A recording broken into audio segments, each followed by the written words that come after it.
আমি তোমার সকালবেলা থেকে এইমাত্র 6টা বাজে 7টা মিটিং শেষ করে আসতেছে। 9টা মিটিং শেষ করে তো এটা কইলে যে অনেকক্ষণ আপনারা বসে আছেন। যুদ্ধক্ষেত্রে এসে সময় করা হয় তো এই যুদ্ধ হবো না। আমার কর্মী যদি কয় আমি বুড়া মানুষ ৭৩ বছরের বয়স আমার, আমি সকালবেলা থেকে 9টা মিটিং করলাম, আর এনে এসে 1 ঘন্টা 2 ঘন্টা বেশি থাকছে, এটা নাকি কষ্টকর হয়ে গেছে।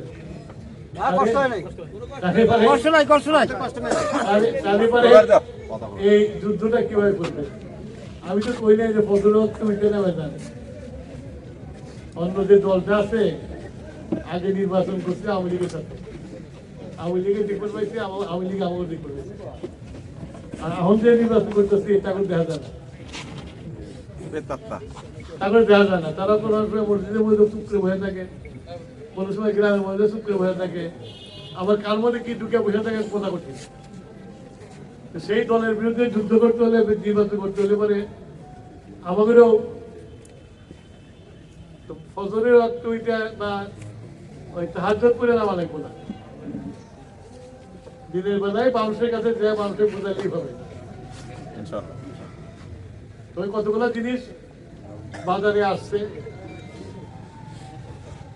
যেমন তারা বোরকা বানাইছে, তারা বিভিন্ন এলাকার যে জাতীয় পরিচয় পত্র এসব নিতেছে,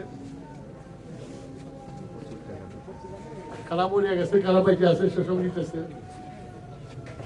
তারা এই কারচুপিটা করবে। তারা দেশে 2 কোটি বোরকা বানাইছে, আর বোরকা তো নিয়ে আসলে না, বেড়া চলে বিদ্রোহ করবে।